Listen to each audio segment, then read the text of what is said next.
Good morning, everybody. Welcome to the St. Louis podcast for January 3rd, 2023. I'm one of your glorious hosts, Garrett Atkins, the CEO of Vi Media, founder of Half Coast Studios, West County Insulation, Game Pass Counter, PS Plus Tracker, writer for Forbes.com via the Forbes Agency Council, and verified on Facebook and Twitter because Elon thinks I'm that cool. I'm alongside my co-host, the Chief Sales Officer of Vi Media, managing partner of West County Insulation, and the winner of the Best Beard in the Midwest, as appointed by Time Magazine 4 years running, Eric Brown. Eric, how are you today, sir? Well, I'm about 5 pounds overweight from New Year's, so I've been doing better. But I'll work on that here this week. Yeah, I will not. I'm already anorexic.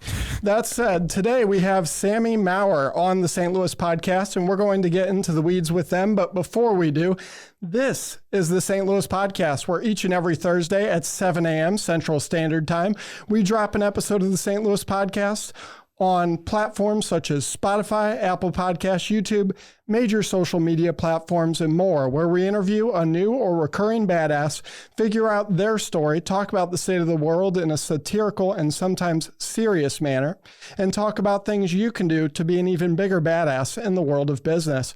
If you like the idea of that, you can become part of the team and get it ad-free by supporting us over at patreon.com/the St. Louis podcast for as low as $1. Again, we are running the I Just Started a Podcast special and giving away ad-free episodes and other goodies for as low as $1.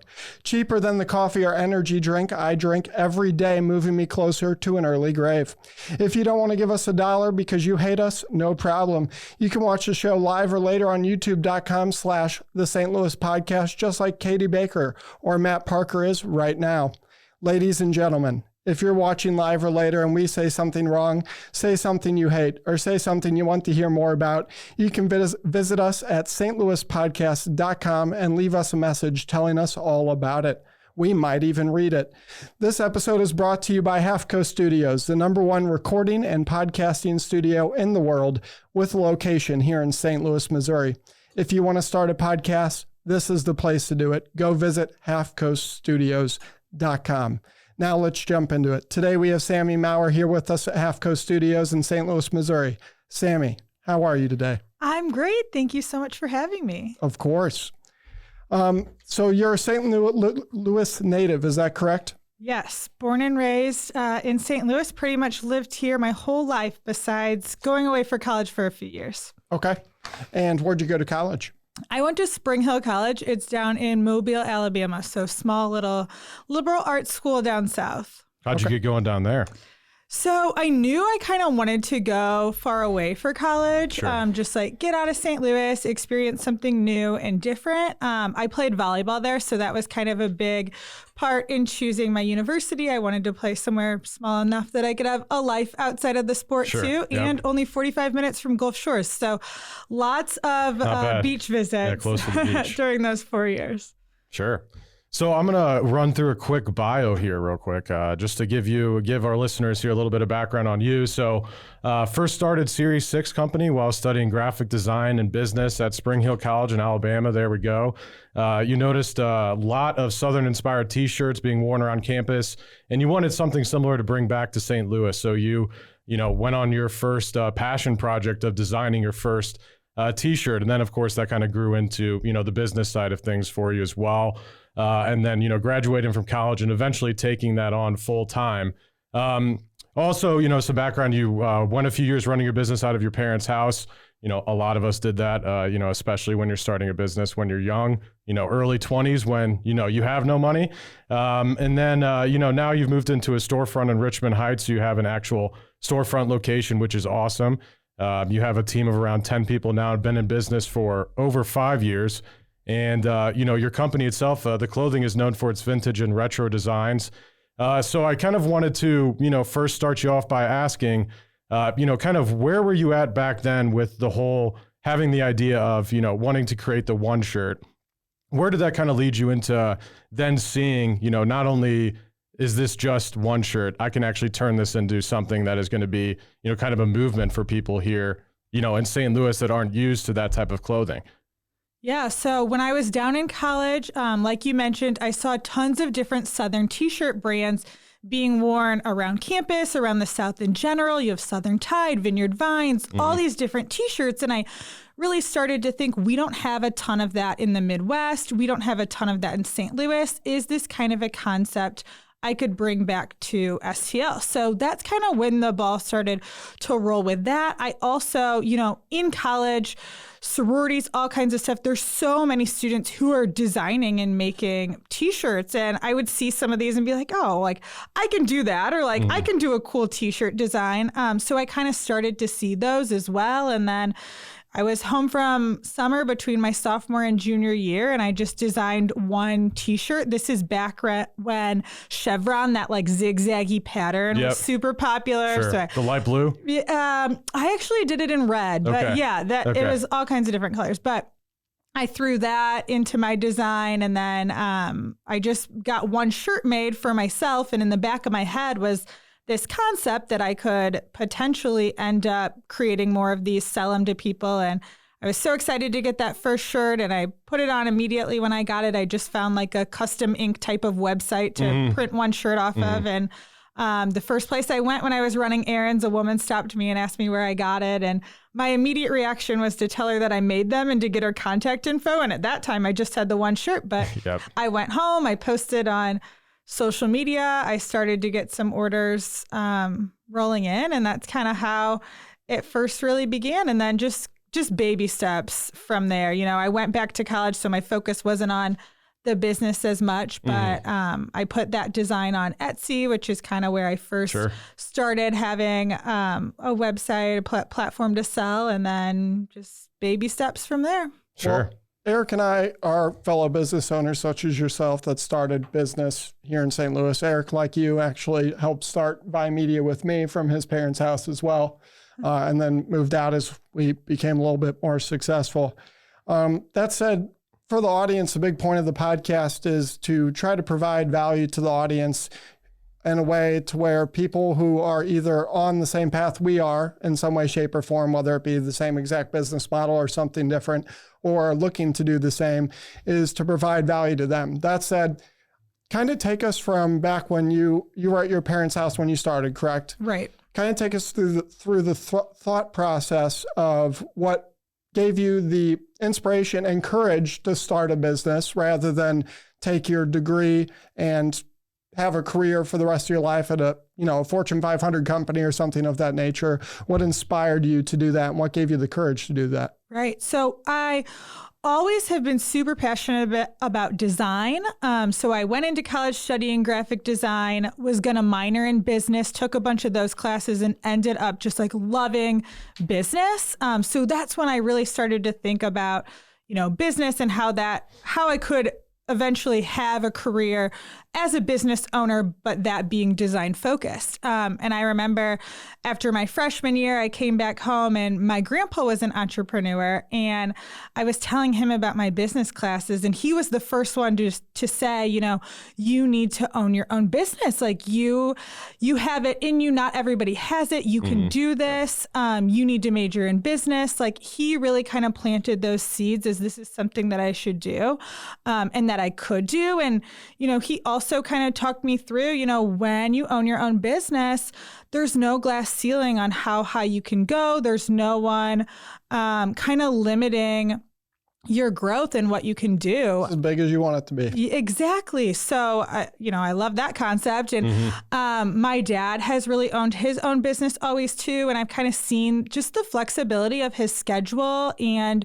you're not kind of limited to those certain hours every day and the certain days off and whatever. And I mean, you put in a ton of hours and definitely more than the 40 hours a week, but you also have the flexibility and the lifestyle. And do it at midnight. Yeah. You can do it when it's convenient for you. All of that. And so, I had a great support system and family members. So your family supported you right from the start?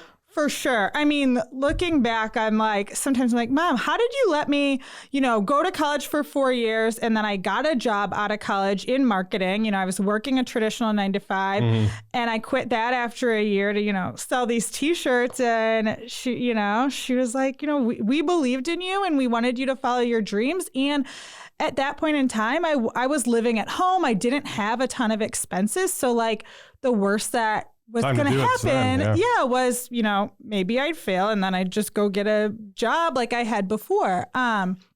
But, in the beginning, it was just those slow steps. And especially when I had that 9-to-5 job right out of college, I mean, it was go work 9-to-5 at that marketing agency, come home and work 5:30 to midnight on this passion project of this business that I was trying to grow. And a lot of it too was if I wanted to hang out with friends, it would be do you want to come over and package orders with me? And we can chat while we package orders. Package boxes. Yeah. Exactly. So really just that grind and hustle of those beginning years. And I was fortunate enough that I was living at home and had support of family and friends who were willing to, work an event with me for a free beer or two while they were working as it was growing in the beginning. And I definitely, my mindset when I was starting it, a lot different than now. I was taking a lot of pre-orders and stuff for t-shirts. So I had people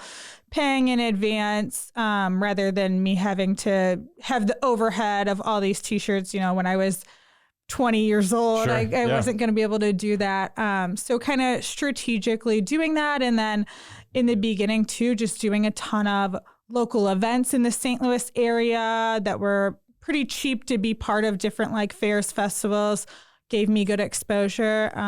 But really baby steps, not trying to grow too fast, too early, just steady growth. Sure. Yeah. So how old are you now? And how old were you when you started, if you don't mind me asking? Yeah, so I just turned 30 a few months ago. And I started, I guess, when I was 20. So in college is when I kind of first started selling shirts. And then...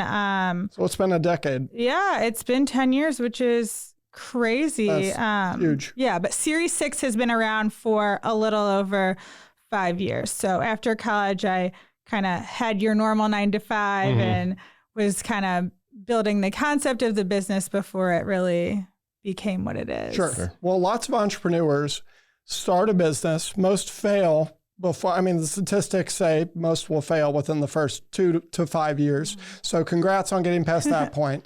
We celebrated when we got past that point. That said, even if an entrepreneur does get past the 5-year mark, or they just started out, most have a lot of trouble going from being a single entrepreneur working on a business by themselves to even getting their first team member, employee, partner, whatever.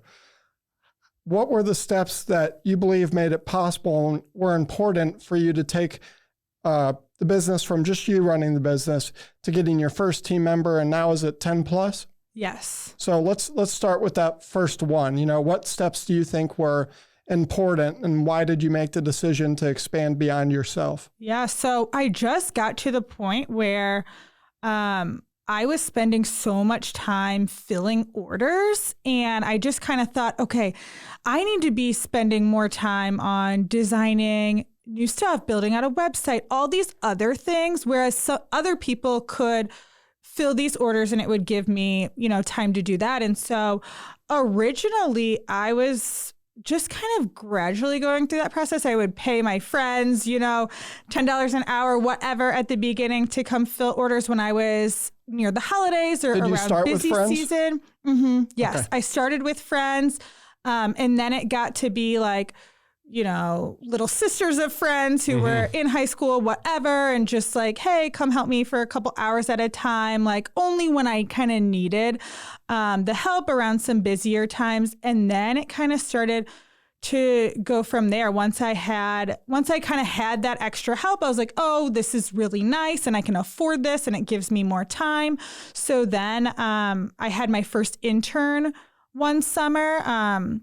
someone who went to Spring Hill, which is where I went to. And so my graphic design teacher there kind of connected me with her. And so she was with me for a summer. And then I kind of continued to have summer interns. And then one summer I had a summer intern and she stuck. She stayed and she's been with me for, gosh, I would have to ask her, 3 or 4 years now. Awesome. But yeah, so then she just kind of kept going up from there. And now she's director of retail and design. So it kind of started from there. And then once I got my storefront, I had to hire more people because before that, it was just myself and Sarah, who's my one other full-time employee, working out of my home.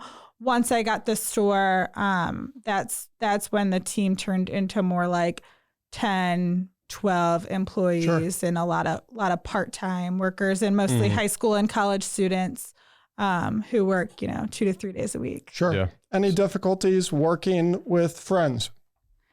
No, I haven't had any. I mean, but I haven't had anyone who's been a close friend who's worked for me like full time or like even part time. It's more so just been kind of friends helping out here and there kind of thing. So, Garrett always likes to ask that question because we butt heads all the time. Yeah. Yeah. Lots of the people I've worked with, we are, what's the term? Well, basically we have a lot of friends that we've known for a decade plus that we work with across various companies. I did actually have a question about the brick and mortar location that you opened. So opened it back in March of this year, right? So I opened it in May of last year. May of last year, got it. So the Pop Local competition, okay, so 2 years ago, sorry. So the Pop Local competition, so that was in 2020 when that happened? So it would have been 2021. 2021. Yeah. Okay. Yeah, it is 2023 now. Yep, that's right. Okay, interesting. So how did that process kind of work? Because there's, you and 75 other businesses.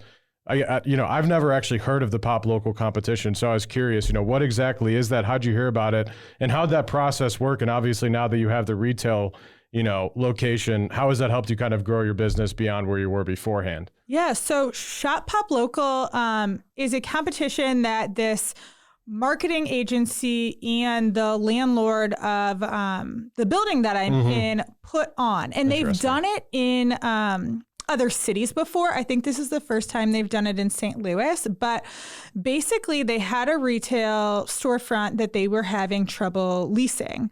And it was just kind of sitting there and they've done this in other cities where they do this competition for this free retail space and you get 3 months for free.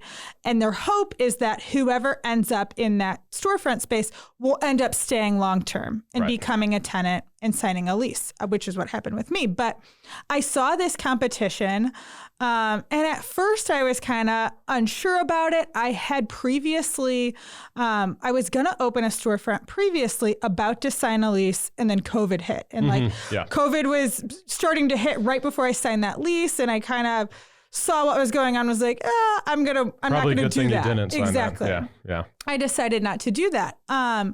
So this competition, I saw, it being advertised and I was like, oh, well, I'll apply and see what happens. So I applied. There were about, 75 applicants. There were, I'm trying to remember, 6 or 7 finalists, something like that. And then the process from there were a few different components. So there was an interview where there were maybe 4 or 5, a panel of 4 or 5 that was interviewing me about the storefront space. There was also an online voting component. So I had to pretty much campaign through my social media platforms, email, all of that to try to get as many votes as possible. And then we did a pop-up shop inside of that storefront where all the different finalists were in there at one time and shoppers could come and shop. And we ended up winning that competition, which was huge. And then had that free storefront space for 3 months, which really was just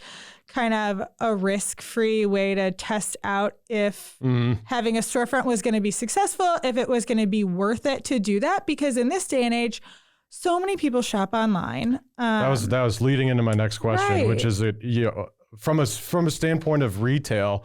I mean, obviously we're marketers, so we're like, we can do Facebook ads, Google ads, whatever to get products out online.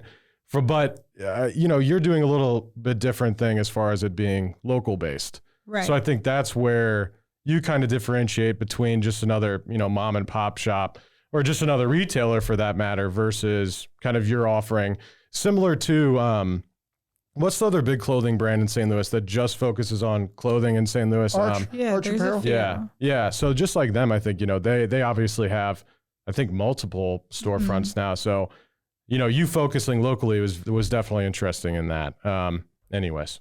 When it comes to your business, do most of your sales still happen like here locally, like via the storefront, or do you do most of your business online? Because I know you mentioned Etsy earlier, for example. I'm sure you guys have a website where people are able, do you have a website where people are able to check out and stuff of that nature? Yeah. So I really thought that even opening the storefront, I thought we'd still have more sales online versus in-store, but in-store is definitely more than online. And I think a lot of that is because we're primarily targeting people who live in St. Louis or at least visit St. Louis a certain amount of times a year, have roots here, et cetera.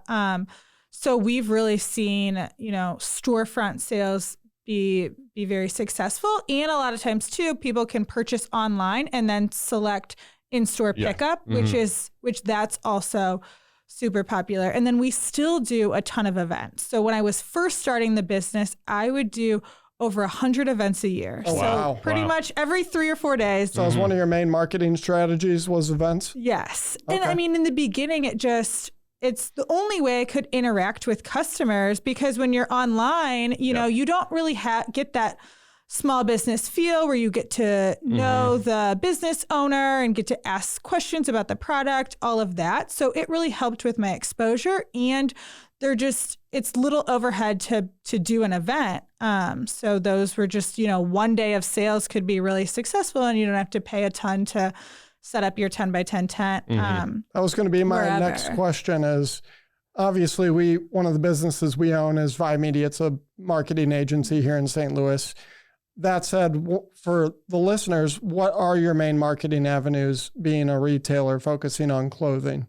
Yeah, so I pretty much only utilize social media marketing. So Facebook and Instagram ads. I mean, we do a lot of email marketing as well, just like on our own, but Facebook and Instagram ads is really pretty much our main focus. And then luckily we sell t-shirts, which are kind of walking advertisements on their own. So a lot can happen word of mouth too. Someone's wearing a cool t-shirt, someone asks them where they got it. That happens all the time, where people will come into the store and they'll be like, oh, this is my first time in. I saw, I was out to dinner and someone was wearing one of your shirts and I asked them about it and they told me to come here. So that, especially in a small, big city like St. Louis. Exactly. Word of mouth is huge here. Yeah. If you mess up, everyone knows about it. If you do well, everyone knows about it. Hey there, St. Louis podcast listeners. We've got some exciting news from our sponsor, Farmers Insurance of St. Louis, led by the man, the myth, the legend, Mark Lee. Mark Lee of Farmers Insurance is recruiting agency owners here in St. Louis. That's right, Garrett, and everyone knows what Farmers Insurance is, and if they don't, they will now. Yes, it's kind of a household name. That said, as many of you know, a large part of our audience is made up of badass business owners, entrepreneurs, and top producing sales professionals with an open mind like yourself. Farmers Insurance is currently searching for driven individuals who aspire to own their own business or already own their own business and want to add another income stream to join the Farmers Insurance brand and own their own insurance agency. This is a stellar opportunity to build your own insurance agency from scratch, take over an existing agency, or if you're just a slow roller, we know you the guys out there and ladies, get paid to train under an existing successful agency owner before starting your own. Holy shit, Eric. That means that whether you have experience as a business owner or you've never heard the word business before in your life, there's a pathway to owning your own business through Farmers Insurance Agency led by Mark Lee. That's right. You can become a Farmers Insurance business owner even if you've been homeless in the past, just like you. Yeah, thanks. If you've ever dreamt of being your own boss, building a team under a reputable brand, and making a difference in your community by offering top-tier auto, home, and commercial insurance to consumers and businesses in your area, Farmers Insurance of St. Louis, led by the godlike man himself, Mark Lee, has the perfect opportunity for you. Visit insurancecareerstl.com to speak with Mark Lee, the district manager of Farmers Insurance of St. Louis, to become a Farmers Insurance agency owner today. Did you hear that, St. Louis? Go visit insurancecareerstl.com. Insurancecareerstl.com. That is INSURANCE. Career, CAREERSTL.com. To become a business owner today. Again, one more time, visit insurancecareerstl, as in St. Louis.com today, right now, this second, or reach out to us at stlouispodcast.com and we'll introduce you to Mark Lee ourselves. And I promise he won't spell out insurance and career to you. Now back to the show. When it comes to the biggest challenges of being a business owner, what do you think those are for you in particular? Yeah, so I think one of the big things, which I've definitely gotten better at, is just living a balanced life. Because when you own a business, it's so different than, having that traditional 9 to 5 where you can kind of clock in and clock out. But when you own a business, you're kind of always working. And even when you're not working, you're thinking about work, or even, just times where it's like, oh, I feel guilty because I'm not working, because I know if I was working, I'd be growing my business. And, and there's just, since there is no cap on how much money you can make, how successful you can be, the harder you work, the more you work is a direct relation to how well you do. So it's kind of hard for me to allow myself time, away from work to do other stuff, to have a life outside of the business. So I think that's one of the big challenges, especially too, I own the business by myself. So while I have an awesome support system, awesome staff, sometimes there is the challenge of all the big decisions and on me, I'm the final say. So, those I would say are kind of the main challenges of owning your own business. But all in all, I think it's worth it for just the reward, the flexibility, the, getting to be the boss, getting to do things how you want them, all of that. Yeah. How do you take it from your parents to storefront? Yeah. So slow baby steps, really. And just kind of jumping on whatever potential opportunity would pop up. So when I, was starting at my parents' house, one of my friends went into a boutique. The boutique owner asked her about the shirt. She linked us together. Boom, I was in my first boutique. And then I kind of started getting into other boutiques, and then kind of trying to get different partnerships in St. Louis, and kind of baby steps with growing those. And each kind of new partnership or each new retailer that starts carrying my stuff gives me the credibility to then go to the next person and say, oh, hey, I've worked with X, Y, and Z. It gives you the credibility to work with more people. So really, those baby steps and that steady grind. And my first big partnership I got was with the Blues. And once I locked that down, it really opened the doors to then get to work with Anheuser-Busch, to get to work with City SC. Because once the Blues gave me that opportunity, and now it's on your resume. Exactly. That gave me the street credit to then get to call, go to Anheuser-Busch and say, oh, I've worked with the Blues, not just like, oh, I sell these T-shirts. Is license easy for that type of stuff? So it's very complicated, really. Okay, that's what I figured, and everybody does it very differently. Even the professional sports teams, they all operate very, very differently. The Blues is really great in that they have what's called local licensing. So NHL allows the different teams to work with local vendors in a certain capacity, where we only sell those to SPL Authentics, the team store. They sell them to the end user. That doesn't exist in MLB, unfortunately. So we're not really allowed to do anything with the Cardinals. But yeah, it's kind of a different situation based on the different company, different teams. So navigating all of that for sure. Yeah. So I saw that, how did you kind of determine, as far as, what is it called? The Support the Local series. So I wanted to kind of bring that up as far as obviously working with local companies. So $200,000, over $200,000 donated so far through the campaign to charities and restaurants. So just want to kind of, ask you, when did you start that, how that's working for those charities and business? Yeah. So our Support Local series has kind of two components. So one, we have our charity t-shirt of the month. So we partner with a different charity each month, at least most months. And we give 100% of the profit raised for a collaborative t-shirt that we work on with that organization, and we give it back to that organization. So we've worked with St. Patrick's Center, Rung for Women, Ollie Hinkle Heart Foundation, a wide variety of different nonprofits through the St. Louis area. So it has that component. And then we also have a restaurant series that's part of our Support Local campaign. And we have 30 plus now different restaurants that we work with. We collaborate with them on a design, and it's a 50-50 profit split on all those restaurant shirts. And so we started the restaurant series at the beginning of COVID. So we were trying to brainstorm. Was this before Dave Portnoy? I don't know. Or at the same time, because he did the whole Support Local campaign as well for all of the.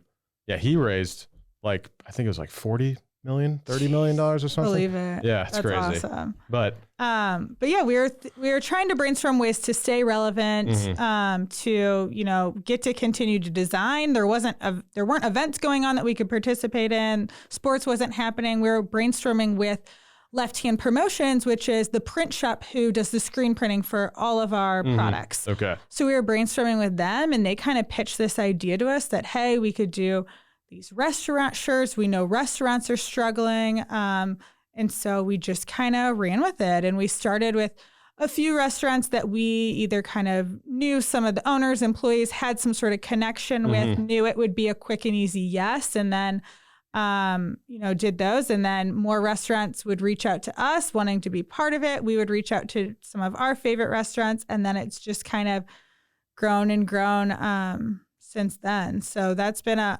awesome collection, and something good for us that came out of COVID, which was obviously a hard time for all businesses. Yep. But yeah, and it's been so many different businesses that we've gotten to work with through that campaign, which has been awesome. One thing I learned today is I had no idea that networking or having a network was such a big deal in the retail space at all whatsoever.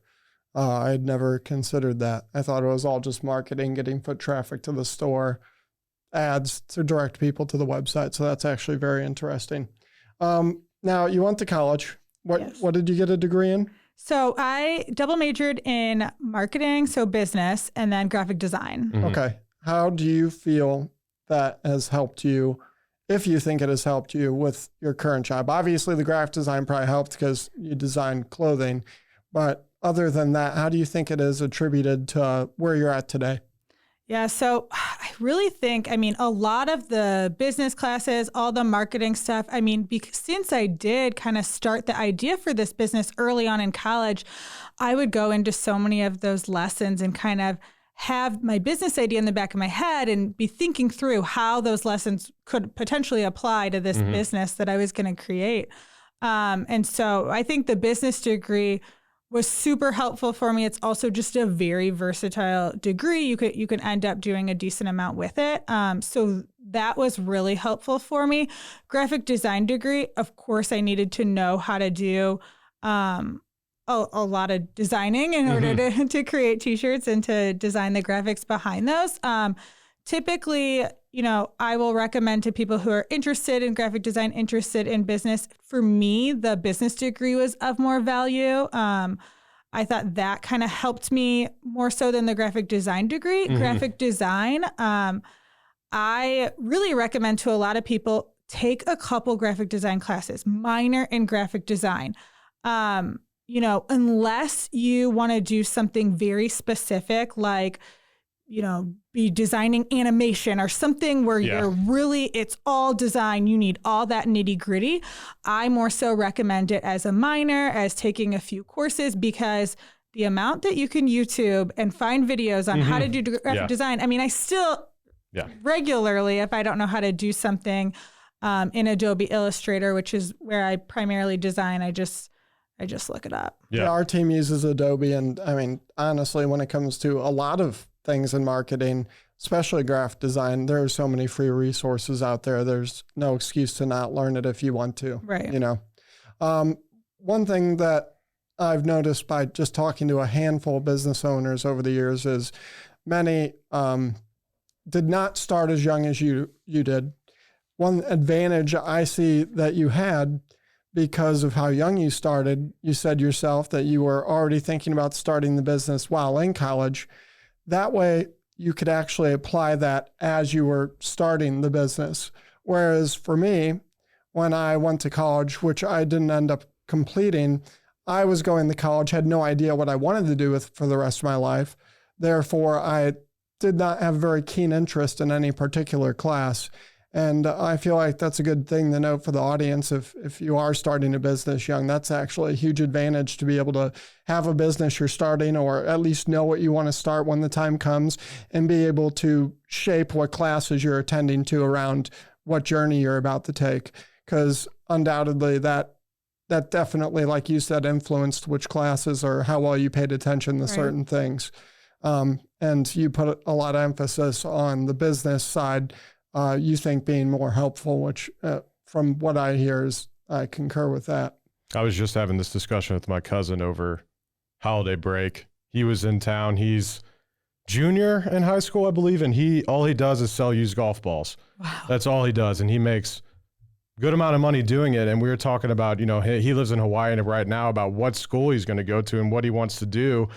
And, I was like, you definitely want to get some sort of business degree if you're going to want to open your own business. Like, having, like you're saying, marketing degree, and then even an offshoot of something more just business focused. You don't need to get something that's so, focused on something specific, especially if you're going to open your own business or be in business.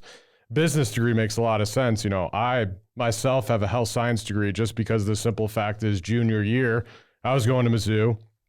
And I was like, I know for a fact I want to switch to business. That's, what I'm interested in now. And it's, they were like another 3 semesters. And obviously at that point I was like, I don't know if I want to spend another $15,000 to stay here or whatever, a ridiculous amount of money it is, even in state for Mizzou. So it's, having the conversation with him and really going through the process. He's a genius.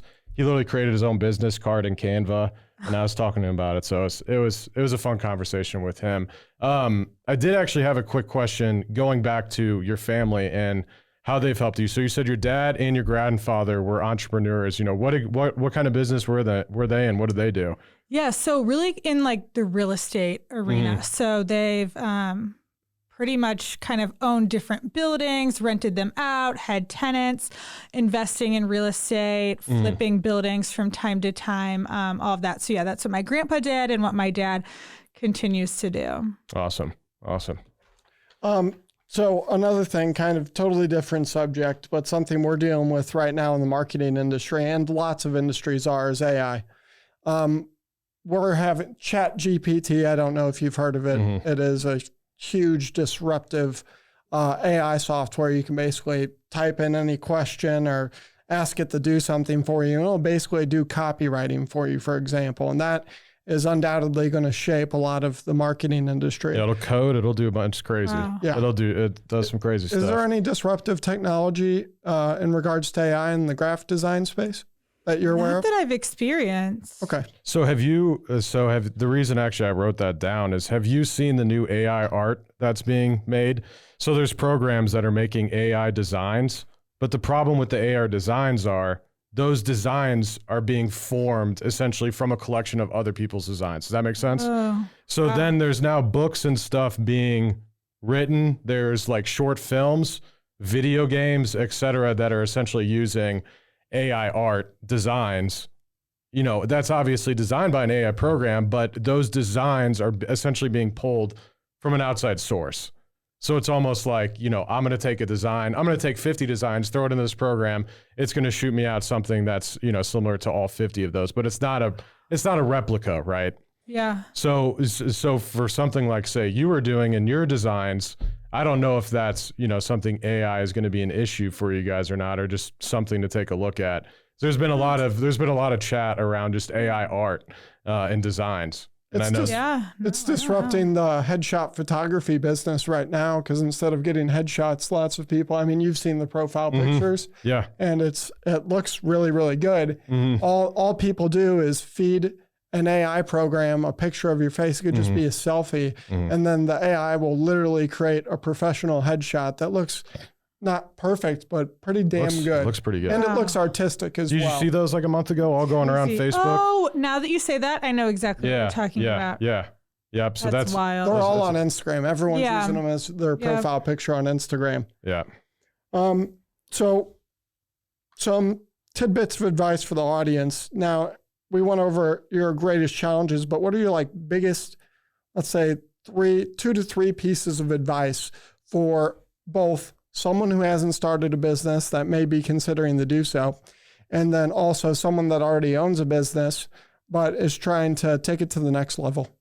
Yeah. So one of the things I would say is to just stay patient. I think a lot of entrepreneurs starting a business, they think it's going to happen overnight. I mean, they get really just talked excited. about this yesterday. Yeah, they get really excited about, the concept and, this idea. And then they get discouraged when, you don't wake up the next day and have 1,000 followers. And there's always going to be that day one where you have 1 follower and it's yourself from your personal account and that, and you have to consistently create and put out good content in order to start getting a following. So social media especially. Right. I think people just get really discouraged. I always tell people too, don't get caught up in all the games that there are in social media. Don't buy followers. Don't, don't spam people with tag 3 friends and have them comment all these things and all this stuff. There's ways to do small amounts of giveaways and this and that when you're building up. But if you do any of that too much, it's just people aren't going to want to follow along. And really with social media, I mean, it's this free tool at your fingertips. At least it can be free. Of course, you can put money into it and see awesome results there too. But at the beginning stages, free tool at your fingertips. We've all seen the ability of a concept, a video, whatever, to go viral. If you consistently put good stuff out there, people are going to share it. They're going to tell their friends about it.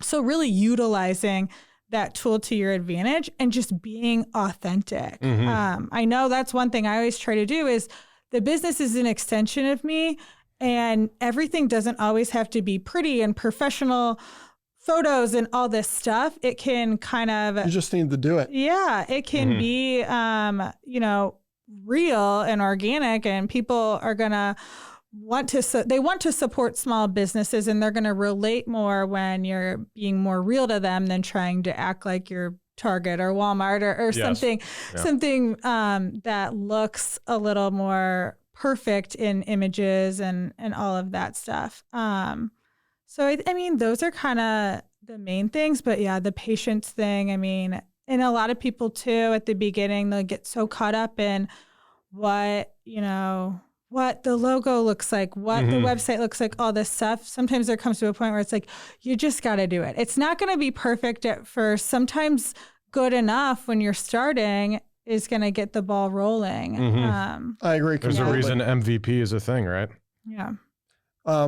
Patience and consistency and getting started and not letting yourself get held back. Those 3 things are 3 things I preach all the time. I mean, anytime we have an ownership meeting, well, one way I like to applaud ourselves as a business owners is we're extremely patient. Because, I mean, if you look at your business as what happened the last week, you're not going to see much that makes you happy in regards to progress unless you just closed a big deal or something like that. But those things are always bound to happen, and you're bound to lose deals as well. But if you look at what happened at our companies over the past going on 6 years, I mean, it's astronomical, the difference of where we started and where we are today. And had we given up at the first sign of or the depression, second or third or 10th. Yeah. So, I mean, patience is huge. I think that is one of the most underrated things in business. And that's why most businesses fails. People quit. I mean, you can go bankrupt, but only if you borrow money.